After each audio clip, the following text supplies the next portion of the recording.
Good afternoon, ladies and gentlemen. I see from the clock that I've got negative 15 minutes to get us back on schedule. I'll do my best to take us back to schedule. First of all, thank you very much for the opportunity to speak here at Infotér. Actually, what I'd like to share with you today are some of Microsoft's thoughts and views on the state of technology today, but in particular, cloud and AI, and what I think it means for Hungary and its prospects for the future. Now, I would really be surprised if I needed to introduce the name Microsoft to anybody here in the room. It's clearly one of the best known and strongest brand names in the world. But I'll tell you, quite frankly, over the last 6 months, I personally have been fairly surprised sometimes when I speak to sometimes fairly senior business decision makers who don't always actually know what Microsoft is about today. A lot of people I ask, they still think that we're mainly in the dobozos software business. Maybe if they have kids, they'll tack on Xbox to the list of things they're aware of. But actually, quite a few people out there still are not fully aware of just how dramatic a transformation Microsoft has gone through in the last 5 years.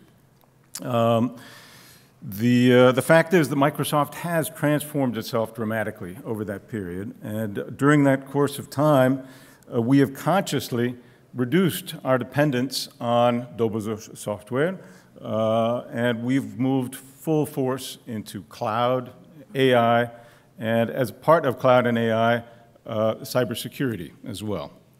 Now, we have become not just a proprietary software company whose main interest is to protect our formerly incumbent business and try to keep hold of that incumbent business. Microsoft, over the last period, has embraced the whole concept of open source software, and this is one of the rationales behind our acquisition of GitHub just a couple of years ago. Something that was considered a very brave decision at the time. But the fact is, right now, and for the last 5 years, Microsoft is putting everything it has when it comes to research and development and any kind of development, frankly, into cloud and AI, and as a result, cybersecurity. According to a recent survey by Forbes magazine, just in January of this year, it became clear that Microsoft now actually leads the world in AI patents. And again, I think that's something that is not universally known, but it shows just how much we are investing in the cloud and AI technology and how seriously we take it.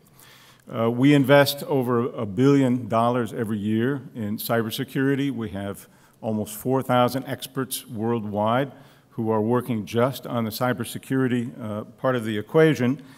And as a result, our thinking about cloud and AI and cybersecurity, they're all pieces of the same puzzle, and they represent a new direction, and they represent our view of where the industry is going, where IT is going.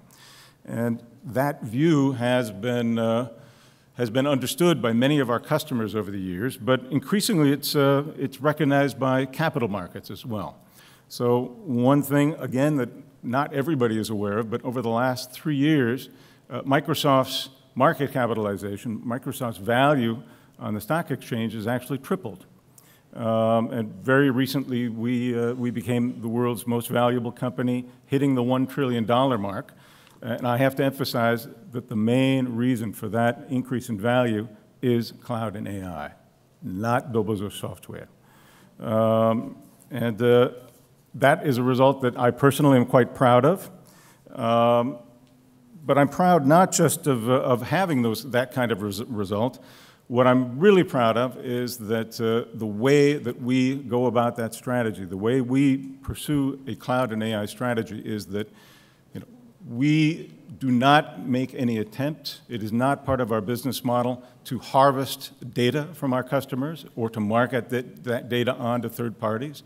It is not part of our business model to take the platform that we operate and use data that we get from customers to actually compete with those customers. And there are a few companies that have that strategy. Our strategy is only to make money by making our customers succeed in using our platform, but for their benefit.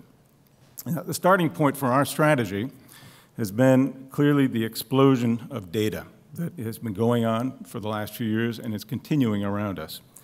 The onslaught of sensors, cameras, drones, robotics combined with connectivity from 4G, soon 5G, and fiber.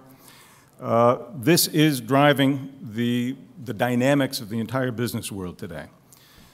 You can see that not just at the level of big corporations and multinationals, but you see that at the level of local businesses. In a lot of markets today, you already see restaurants that are they're putting their data in the cloud and they're using artificial intelligence to sort out their own data together with weather data to be able to tell whether they need to stock more aru for salads or for soups. And what I'm trying to convey with this is, yes, this gives you efficiencies and cost savings, but it gives you actually a lot more than efficiency or cost savings. Actually, the ability to use data, the ability to get into the cloud and use AI is going to be the leading way for any business of any size to achieve a competitive advantage from this point on. Now, our recent research shows that that high-growth companies, those kinds of companies that experience double-digit growth, those kinds of companies are more than twice as likely to be using AI as compared to low-growth companies. These high-growth companies are also much more likely than low-growth companies to actually double down on their existing AI deployments and cloud deployments if you ask them what they're planning to do in the next 12 months. So increasingly, this technology is what separates the best from the rest. It also means that essentially every company is becoming a technology company. Now, those of us traditionally known as tech companies, like Microsoft, our mission today is to partner with our customers to make every business great at digital technologies. The most important thing is that in a world where every company is a software business, everybody will need to build their own technology and their own software capabilities. And that essentially is Microsoft's mission today. This is already happening among businesses of pretty much all sizes and sectors. One fantastic indication to this is that the hiring of software engineers is growing at 11%, at a growth rate 11% faster at non-tech companies than at tech companies. If you look at the automotive industry, the hiring of software engineers far outstrips the hiring of mechanical engineers.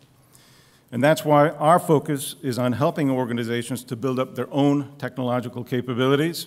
And this is the root of work we do for great customers like Volkswagen in Germany.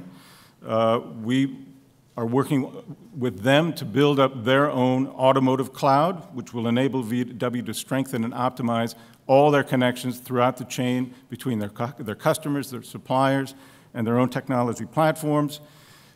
We work with Airbus. Airbus uses AI together with mixed reality technology. Microsoft's own product there is HoloLens.